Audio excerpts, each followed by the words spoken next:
Welcome back to What You Will Learn. My name is Adam Ashton. And my name is Adam Jones. Today we're taking you through the best bits of Surrounded by Idiots by Thomas Erikson, The 4 Types of Human Behaviour. He's got 2 subtitles as well. He's gone for a second subtitle, How to Understand Those Who Cannot Be Understood. I haven't often seen a book with a title, subtitle, and second subtitle, but I suppose maybe you didn't like this first one. Yeah, he just went again. And both 2 cracks. Yeah, it was indecisive. And What type of person is he then? He has to be one of these type of people. Maybe he's a bit green. I'd say almost certainly blue, as we'll soon Blue. find out. Yeah, indecisive and the blue type of idiot.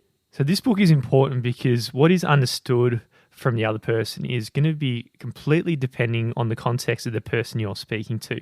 It's very rare that the entire message that you're trying to put across the other person is exactly conceived to them as it is to you.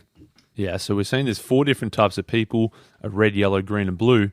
And if one person is saying what they think they're saying, somebody else is hearing a completely different message. We're all hearing through our own sort of filters and our own personality types. So often, if you can try and be as clear as possible, or you think you're being as clear as possible, you're trying to knock your message into somebody else's head, there's only a percentage that can get through because there's just not much you can do about them hearing something different to what you're saying. So we simply can't control how the listener functions. All we can control is how we tweak our levels of communication and how it's interpreted by the listener's ear. We all need to develop a sense of flexibility, and we need to be able to vary our communication styles. So depending on who you're talking to, you need to just mix it up a little bit.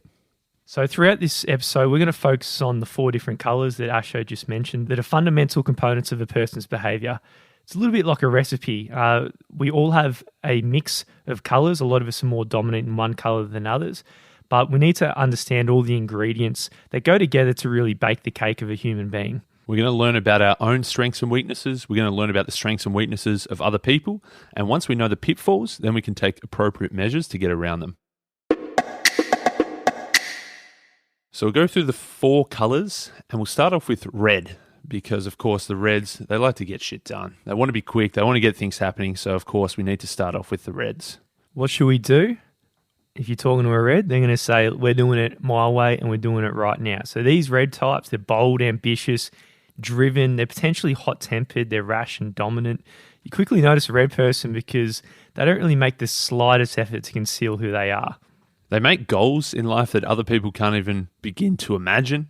Their goals, they're so highly ambitious that achieving them seems impossible. And these massive goals, these lofty goals, drive these reds forward with that sense of dynamism. And they push themselves harder than any other personality type. So the form of competition is present in everything reds do. So to them, if the chance of winning arises, it doesn't matter how trivial the sort of competition it is, they're going to do all they can to just smash all the other opponents to win. So everything is competitive to them. Yeah, it could be passing a slow walker on the street. It could be finding the best parking spot as close as possible, or just dominating the family game of Monopoly. Some people are just thinking, let's have a fun family time together. The Reds are just thinking, nah, I just want to win. I'm out for blood. Well, when you read this book, you're thinking, all right, what colour am I? What colour am I? And it was no uncertain terms when my colour, because that exact story came up. As I was reading the book, we just had a family trip away and we were playing Monopoly with, my awesome sister-in-law, and she was playing for fun and getting all the kids involved, and I was like taking it way too seriously. I did kick ass in Monopoly. I did win, which was really important. That's a very red thing to do. Extremely red thing to do. Red people, they can't sit still. Idle time is wasted time. They say life's too short, so let's get going immediately. And it's pretty easy to recognize this type. They're always on the go, and you better step aside because they're just going to keep plowing through. So reds, they set higher demands on themselves than any of the other colours would, and they're very prepared to work hard. And ambition is intrinsic to reds more so than the other colours. For reds, quick is the same thing as good. They want to get things done. They want to get things done quickly. So whilst other personality types might think good is something else, for reds, good is quick. If it gets done quick, then that's good.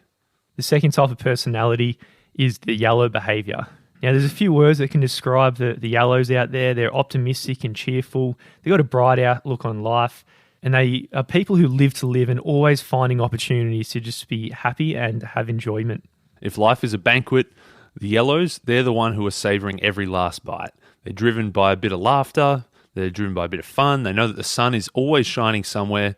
They're the types of people that when everybody else is seeing black clouds, then the yellows, they're seeing the sunshine just behind that cloud. It's pretty easy to recognise the yellows out there. They're the ones who are just always talking all the time. They're the one giving answers rather than asking the questions, and often answering questions that haven't even been asked. And they just keep blabbering on, telling about stories that may or may not have anything to do with the issue that you're actually talking about.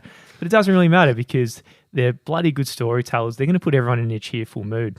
The yellows, their focus is mostly on creating relationships. They're outgoing. They're also extremely persuasive. They're enthusiastic. They're excited. They're happy to talk about their feelings, and they are happy to talk to strangers as well. So generally at a party, the one person that's drawing everybody in, the one that's sort of leading the conversation that everybody is gathered around, that's probably a yellow person. It can be pretty frustrating walking through the local retail store with a yellow because you might see the person from high school you haven't seen in about 10 years' time, and you might think, oh, we're just going to keep moving forward. And head down, we'll keep... But the yellow, all of a sudden, open arms and he's hugging him, and all of a sudden you're in a 20-minute conversation because they're friends with everybody. And when things go wrong, there's nobody more resourceful than a yellow. They've always seemed to be looking for a solution. Often if that solution may or may not work, they're always seeing the bright side. They're always seeing possibilities. They're always seeing something new that they can do or something new that they can try. Okay, now the third colour we're going to be looking at, the third personality type, is the green behaviour. Now this is the most common because they're virtually everywhere. And the easiest way to explain what greens are is they're the average of all the other colours. Yeah, that sounds, you don't want to be just the average of everyone, but they're kind of just taking little bits and pieces of everything. The reds, they're stressed out, they're performance seekers. The yellows, they're creative, talkative types. The blues, that we haven't got to yet, but they're coming next, they're the perfectionists. Whereas the greens, they're the most balanced. They kind of balance out all the other extreme behavior traits in this nice, elegant way. Yes, definitely not a bad thing. Not everyone should be on the extremes of all the colours, like the driven leader or the enthusiastic entertainer. You need people who aren't those personality types and the average of everyone else. The reds and yellows, they always start off in top gear, but the greens, they're slightly calmer. Whereas the blues, they get caught up in the details, they get stuck in the weeds. But the greens, they kind of feel their way through and they're able to manage a way forward and feel their way to what's right. So they're kind of the best of both worlds. And they're just trying to fit in with everybody. They'd rather not offend anyone or talk back if their boss makes a strange demand or a situation. They're probably just going to say yes. They're stereotypical yes people. But they're also more balanced, and this is really ideal for going out there and calming down the confused yellows or just warming up to the blues. The greens, they're friendly, calm, reliable, considerate, pleasant, patient, predictable, stable. They're team players. They're discreet, they're thoughtful, they're good listeners. Basically, the greens, they seem to be the best pal in the world. They're friendly people, and when you're talking to them, there's definitely a sense of sincerity. Where the reds, they just want to get shit done, they want to get to the point. The yellows, they just want to talk about anything. The greens, they're the ones that you can actually feel they're actually talking and actually listening to you properly. And the final colour we'll be looking at is the blue behaviour. So this last one is perhaps the most interesting because the blues, they don't make a fuss about themselves, but they do keep tabs on what is happening everywhere. So while a green will just go with the flow, a blue is always going to have the right answers. She analyzes, classifies, evaluates, and assesses everything. You'll know that you've met a blue when you visit their home and everything's organized perfectly and stacked in a particular way, or you look at their desk and their desk is perfectly categorized according to the colors of pens that are in a specific spot, and then each different file is labeled and put away in its proper folder on the computer. You can tell that the blue person is extremely organized, extremely particular, extremely analytical, and gets everything aligned, gets everything right. Yeah, so this amount of caution is sometimes leads to just making no decisions at all. It also means the blues, they're not going to take any major risks, and it means they're really going out for a predictable life. So they're going to take so long and wait on things. It might almost seem that your old blue buddy over there has gone into hibernation and not doing a hell of a lot. But in the short term, this might seem like a waste of time and a really bad thing. In the long run, however, it's going to save a lot of time for the project because the blues, they're not going to be taken aback by unexpected events in the way all the other colours will be. The blues are always assessing risks and they'll do things to mitigate those risks. They'll set 3 alarms, they'll leave 2 hours early, they'll do all these things to make sure that whatever they want to do, they get it done right and get it done on time. And they're also, I guess, a bit of a know-it-all. They said they talk about how you're at the party and somebody says, oh my goodness, there was a draw in the footy last week. That hasn't happened for ages. The blue will actually say, oh, actually, no, this is the second draw this year. Plus last year there was one draw, but the year before that there was 3 draws. And it was that game between Richmond and Hawthorn where they had a draw and it was the last kick of the game. And they could have kicked the goal to win, but they got the point and it was a draw instead. The blue just seems to know everything. They know all the details. And if you say something wrong, they're going to correct you. Oh, it's a yellow's worst nightmare because they just want to whip out some stories that just make everyone feel good and that are kind of funny, get everyone smiling. But yeah, the blues they're not going to be smiling. They're just going to be picking your story apart and make the yellows look a little bit silly. Yeah, or when you're putting together a piece of IKEA furniture, the reds, they're going to be confident. They're going to say, yeah, I can do this and just get stuck in. The yellows, they'll just tear up the manual and say, oh, this is going to be fun. Let's just all work together and work out how to do this. But the blue, they're going to sit there. They're going to study the manual. They're going to look through from step 1 through to the last step, read the manual first and know exactly how to do it, know exactly the challenging steps involved before they get stuck in. As the title of the book suggests, I think it's a bit of a clickbait title, to be honest, surrounded by idiots. Very clickbait. Because everyone thinks they're surrounded by idiots. And in some sense, it's true. We're about to go through the strengths and weaknesses, and we might find a few of them challenging to understand. Others you're not going to understand at all, no matter what the situation is. You're going to hear things that resonate with your behaviour and what other people perceive of you and the ways they think you're an idiot, and also, of course, vice versa. Yeah, everybody thinks that everybody else is an idiot. If you're doing it your way and you see a different personality type doing it a different way, you just think, oh, they're such an idiot. Why are they doing it that way? Of course, that's just their personality type, and they're thinking the exact same thing about you. Yeah, so perhaps we can question our belief that other people are idiots. So probably going against a bit of what the clickbait title was. Now, firstly, how are red people perceived? If you ask all the other people about the Reds, you might get a different picture from what the red person gives themselves. And what a surprise, because the Reds are surrounded by more idiots than the rest of us. The red always says, say what you think, but they're not afraid to get into a bit of a biff. They're not afraid to get into a bit of a fight, because the red, they just want to get shit done, and a bit of conflict along the way isn't the worst thing. Often people who speak about Reds, they'll say they're a bit dictatorial, they're a bit tyrannical, a bit belligerent, arrogant, egotistical. These are all the things that the other personality types are saying about red people. Yeah, if the official channels take too long for a red, they'll probably scale over a few decision makers and just look for the person who really calls the shots. So let's say you're in your city, many locals are in a more of a hurry than the national average, but the Reds, there's really no reason to follow every single traffic rule. If it's 60 kilometres and they know there's no red light cameras in the vicinity, they'll just keep going. They'll go 70 through it. They'll go through the red light just because there's no other cars around, and they're more than happy to break some of the rules. Yeah, the Reds know just as well as everybody else that breaking the rules is wrong, but they've weighed up the costs anyway. I think for me it was at university. It cost $7 a day to park, but sometimes if I was only going in for class for 1 hour or 2 hours, didn't seem like it was worth a full day. The fine was about $80. So I figured if I got, say, 10 or 11 free parkings and then got whacked with a fine, then it would all work out. I'd actually probably be in front. And I had about 15 days in a row, 0 fines. So I thought, man, I'd just save myself like $100 here. And then I got 3 fines in a row, and the whole system got thrown out of whack. House of cards. Yeah, we've had that conversation, similar one with the Mikey. I had a similar one going from Albert Park into the city. Pretty small trip to spend $8 a day on a bloody tram ticket.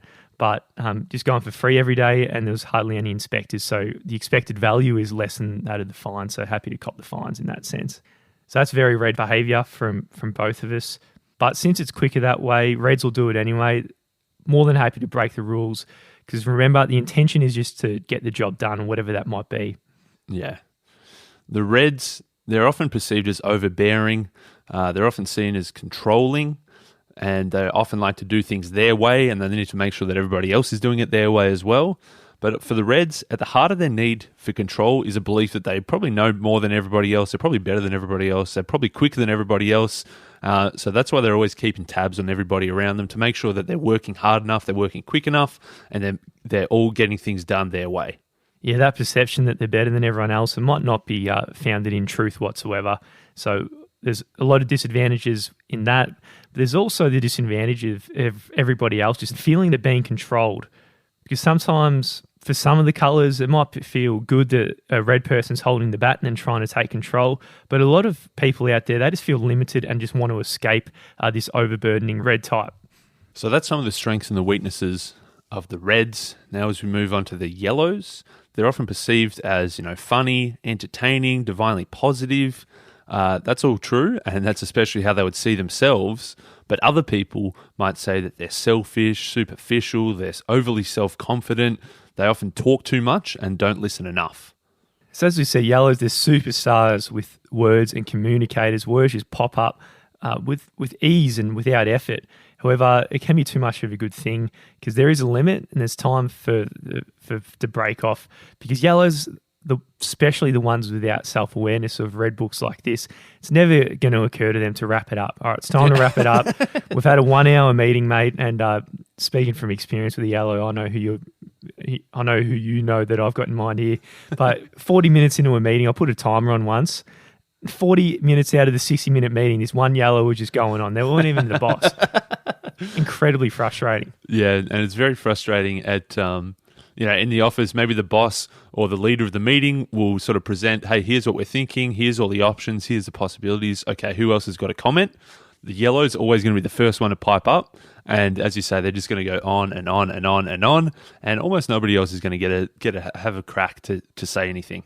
Yeah, well, so for reds, thought and action are the same thing. For yellows, thought and speech are the same thing. So the thought pops up, words are going to pop out with it. Yeah, it doesn't. They're often just like thinking out loud. They're not necessarily putting their suggestions or proposals forward. They're just talking. They're just trying to work through it all to themselves. But to everybody else, that's pretty annoying. Okay, so what about the greens? The pitch here is a bit ambivalent. So they're quite pleasant people to be around. They're friendly and caring.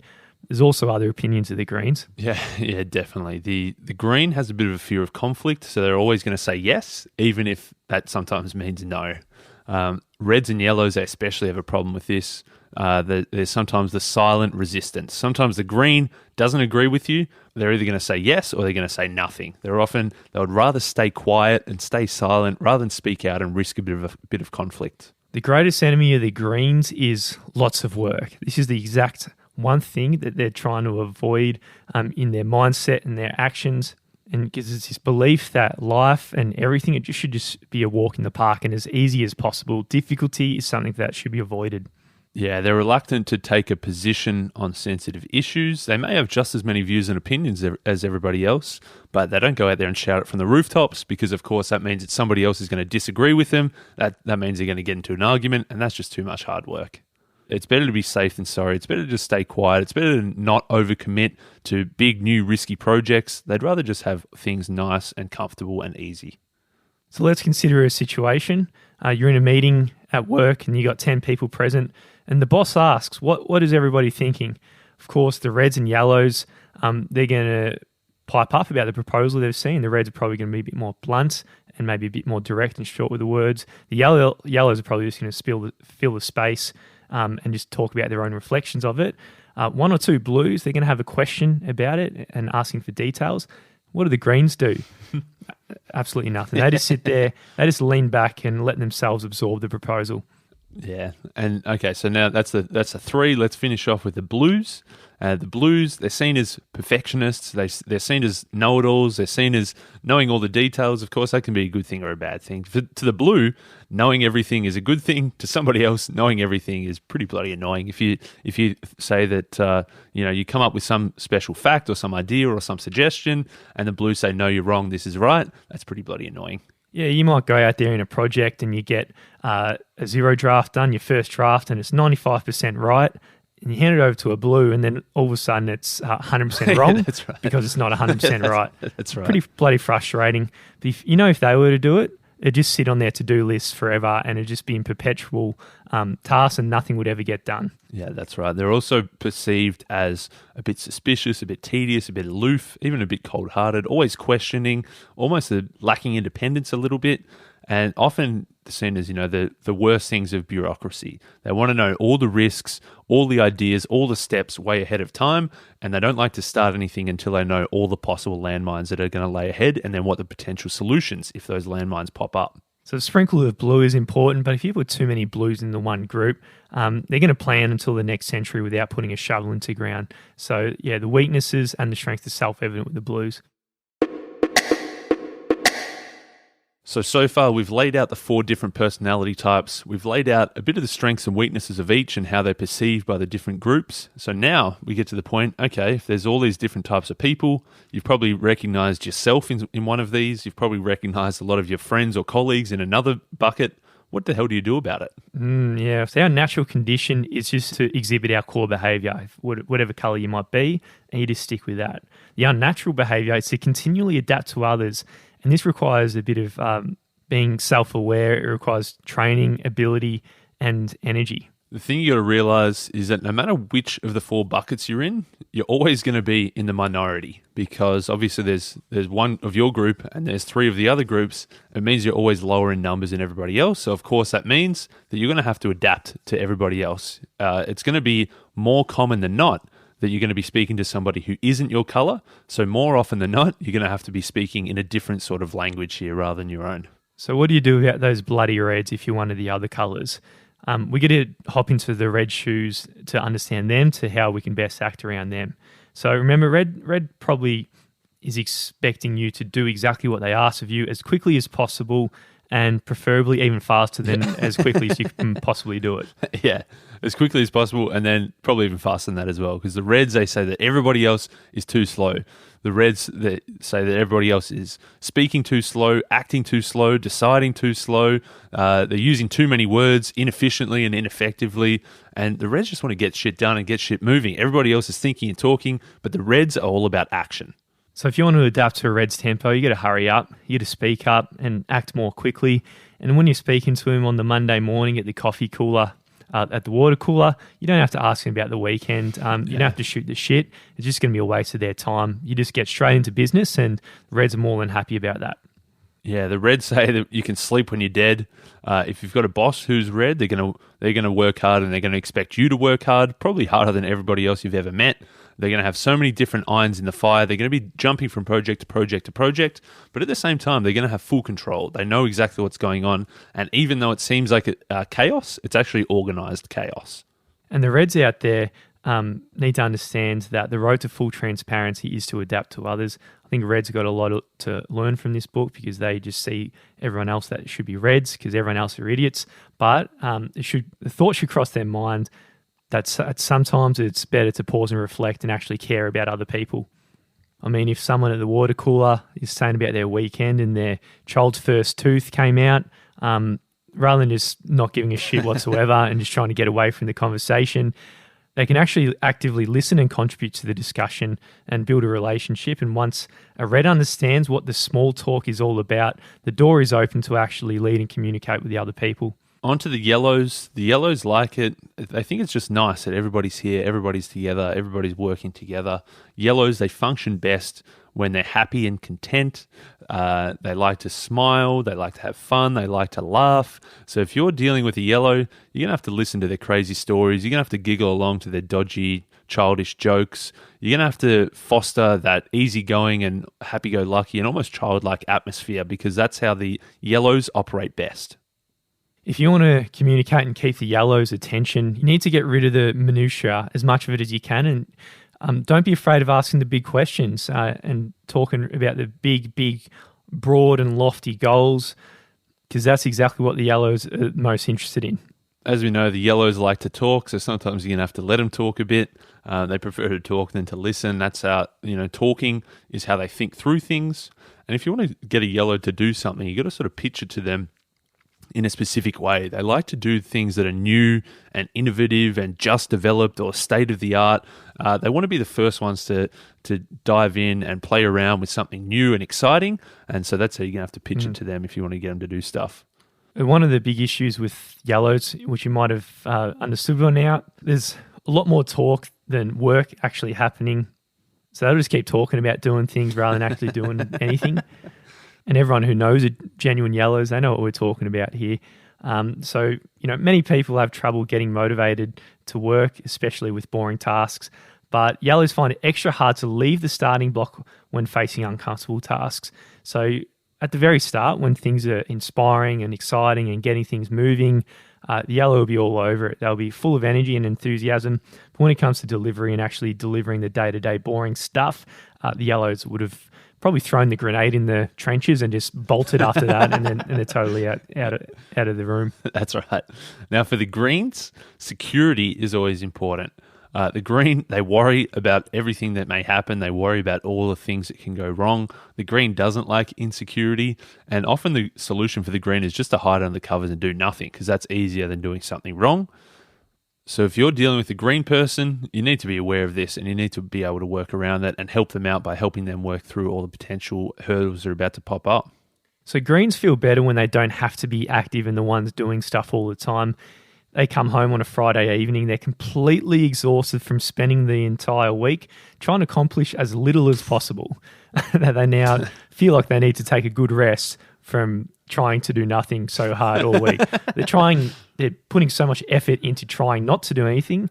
It's probably more effort than actually trying to do the task itself. That's too funny. The greens, they don't like their weekends full of schedules. They like to glide so far under the radar that they might even disappear completely. And it's important to respect this as well. We need to put ourselves in their shoes. We need to know how stressful it can be for them. We need to know how stressful it can be to hear about all the things that you did on the weekend. They just think it's so exhausting. They thought, well, I've been working hard doing nothing all week. I just want to relax. And you're going out there hiking. You're going out there umpiring your kid's soccer game. They just think, why don't you just have a chill out? Green's really copied in this book, I think, more so than all the other colours. But he says green is the most populous group. He says everybody's got a little bit of green in them. And this is probably why he's saying surrounded by idiots as well. And with greens, they're a bit worried about their security, remember? So if you do have some criticism for them, be very, very careful how you present it, because it can be taken to heart. So it needs to be delivered in private and probably as a shit sandwich, so to speak, have some positive things around it and be very subtle and careful about how you go about it. And the blues, because the blue people have thought so much about the potential risks and about the potential hurdles that could pop up and through all of the solutions, then they're not going to cop your excuses. They say if you get a flat tire, well, you should have had a spare. If the spare's already punctured, they say, well, you should have prepared for that as well. The blues, they're not copying excuses. They say that everybody should have known and should have been prepared and should have had all the details ahead of time. So make sure that you've done your homework and are well prepared for any meeting with the blues, especially if it's your boss. So don't make a big deal out of knowing the answer to the blues, because they expect nothing less. If it's your job to know all that, they're not going to be impressed whatsoever if you know all the little details. Yeah, if they ask a question, they expect you to pull up the exact file or the exact document or the exact piece of data that answers that question. And you can't get away with bullshitting a blue. A blue's going to know if you don't know, so you can't just try to fluff around a half-assed answer. If you don't know, then you've got to tell the blue that you don't know. And that's okay. It's better not to know than to try to make something up. So blues, they're a little bit like the reds here in that they're not interested whatsoever about your personal preferences or what you think about the choice of car. They're not worried about the small talk by the water cooler, the sport, or anything else related to work. So with them, sticking to the task is important. Work with checklists where factual matters are important, and you can tick them off together and get the blue involved as you tick through the tasks.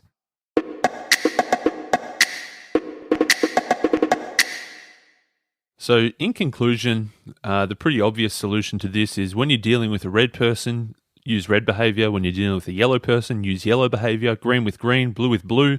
Obviously, that's simple and that's obvious. It's not as easy to do. It's not as easy for you to step outside your own natural colour and step into somebody else's. But really, that's the best way to communicate with other people, is not to speak with your language, but to communicate in their language. Especially a few of the other colours. A few of the specific colours don't match well with the others. Like if you're thinking about a yellow who wants you to talk all day compared to the blues who just don't want to talk whatsoever and just care about details and get frustrated by all the crap coming out of their mouth. Or think about the reds and greens. So the reds just want to get everything done as quickly as they can, get the work finished. They're ambitious, and the greens are working hard not to get things done. So these two colours, they kind of clash a little bit. And this is where we need that extra training and be a little bit more self-aware so we can match the personalities of others. Yeah, they don't get along well, but you can realize that they do balance each other out quite well. Like the yellow, who's the airy-fairy talking all the time, the blue can make them a bit more grounded, a bit more concrete, bring them back to earth, and vice versa. The yellow, they can help the blues loosen up a bit and not be stuck in the weeds so much. Or if you think about the reds and the greens want to get shit done. The greens are more about chilling out a little bit, relaxing a bit from time to time. Whereas the greens, they're so scared of getting shit wrong, whereas the red can sort of give them a bit of a firecracker and say, let's start working here, mate. That's it. So a little bit cliche here, but it's all about working together. And of course, the biggest takeaway from all this is the diversity of all the colours is probably the best way to get things done properly in a way that's going fast and it's actually going to get done, but also at the right pace that you're getting things right.